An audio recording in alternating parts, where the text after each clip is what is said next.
I've received a number of emails from members of my extended self-help family asking for advice on how to get themselves motivated to implement the active self-help tools I send.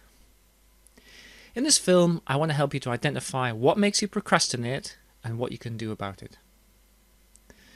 There are a number of paths to procrastination, as we call the process of putting something off. In this broadcast, I want to talk briefly about three. These are low tolerance of frustration, perfectionism, and emotionalizing. And then I want to give you some help in overcoming them. In the first instance, I want to talk about low tolerance of frustration. Now, what this really means is that you don't do something because you feel it'll be hard and you won't be able to do it. It's a bit like giving up before you start. Of course, the other side of this is that when something untoward happens, you feel you can't cope with it. But of course, you can see where this leads. Giving up before you start only ever leads to one outcome. You don't do it.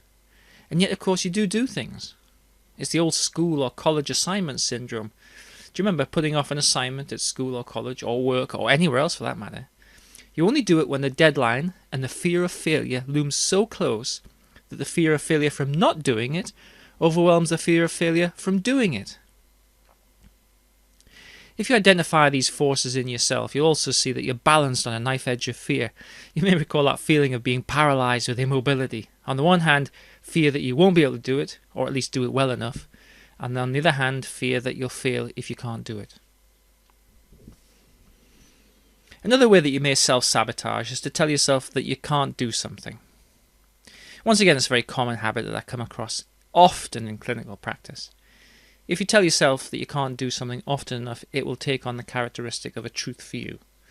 And maybe you can see the problem with this habit.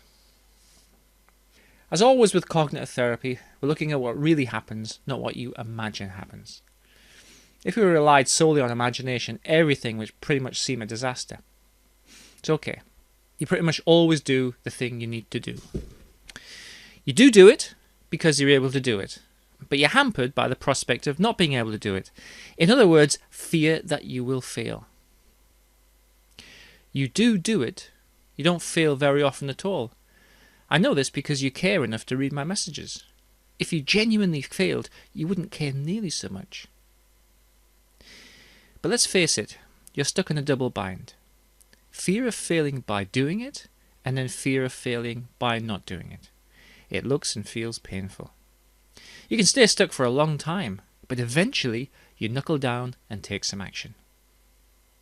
I'm helping you to change your life for the better, and you want to do it. But you may well keep telling yourself that you can't do it. So once again we have this knife-edge balance of you want to do it, but fear failure on the one hand, and on the other hand fear what might happen if you don't do it. Fear again. And now frustration with yourself. Couldn't you just kick something? Okay, the next trigger of procrastination is perfectionism.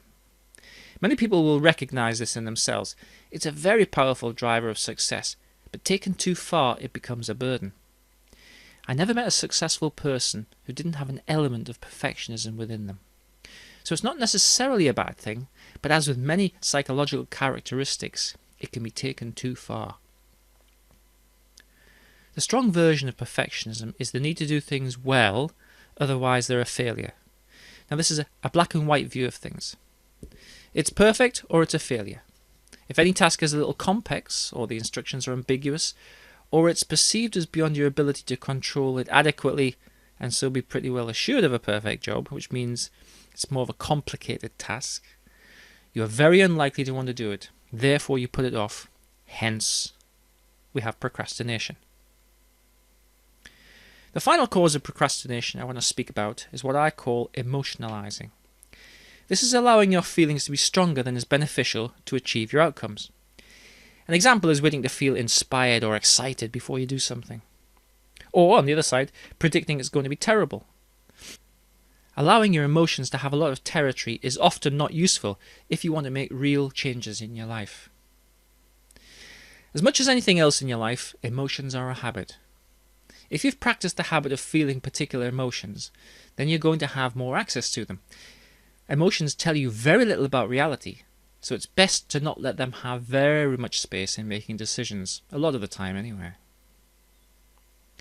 I'm now going to offer 2 strategies for managing any or all of these 3 causes of procrastination.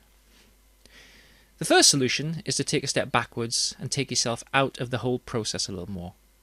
What this means is that if you draw an imaginary line through your body so that it comes out of your tummy and stretches off in front of you into your future, and does the same out of your back into your past, and then imagine that the thing you procrastinate about is very close to your tummy on that white line. It's very close to you. This means that it feels like a very present problem, even though you may try to avoid it. So we need to move it farther away, in essence to give you more distance from it. So one way is to care less about it. Of course, that's often easier said than done, and it's easier to do when things are not critical, maybe just stuff that needs to be done as a matter of routine. But anyway, you need to imagine the problem moving farther away, down that line, and the greater you engage your imagination for this exercise, the better. Distance is always a useful thing to have when trying to make things less of a problem. Allow your imagination to see the problem as being farther away and therefore less critical. Let's imagine that you want to implement some of the 7 rules of active self-help that you've been receiving from me. But you don't feel that you can do it well enough to make a difference in your life. Then put the problem of changing yourself on the line and remember this. It's not success or failure that's important. It's simply the process of starting doing things a little bit at a time and see what happens. Move the idea of changing your whole life farther away down the line or path until it's a little bit farther away than before. Use your imagination to do this. Even just a little bit will do, and it will give you more space between you and the problem, which in turn will make procrastination less of a problem. The next solution is to deal with the source of the critic within you. One of the magical aspects of working in psychotherapy is that both how a problem is created and how it's resolved are both within you. You always have the resolution to any psychological problem within you. Therefore, ultimately, you have the ability to have more or less control over these processes if you go about it the right way. Locate that voice that tells you that you can't do something. Recognize that voice and give it a name. It may be something simple like neggy for negative voice, or critic, or devil on my shoulder, or anything you like. Sometimes critical voices belong to people who have criticized you in the past. At other times they don't, and it doesn't matter much at this point. It's simply important to recognize the voice and give it a name. Now figure out for yourself what the voice tells you about yourself. Is it that? I'll never be able to do this. If I do this, I'll get rejected. I can't stand doing this. I've not succeeded in doing it before, I may as well give up now. I know what's going to happen. Can you see that the inner critic destroys your feeling of being able to do things? The sense of achievement gained from doing things is destroyed by this inner critic. I often talk about habits of thought. Your brain likes habits because it saves on energy. Not having to think everything through 100% every time you do something is cost effective in terms of brain power. So it's always going to want to follow established patterns. It will always do what it has always done, unless you change something. So you need to challenge the critic. Just tell the critic, no, I'm not going to listen to that right now.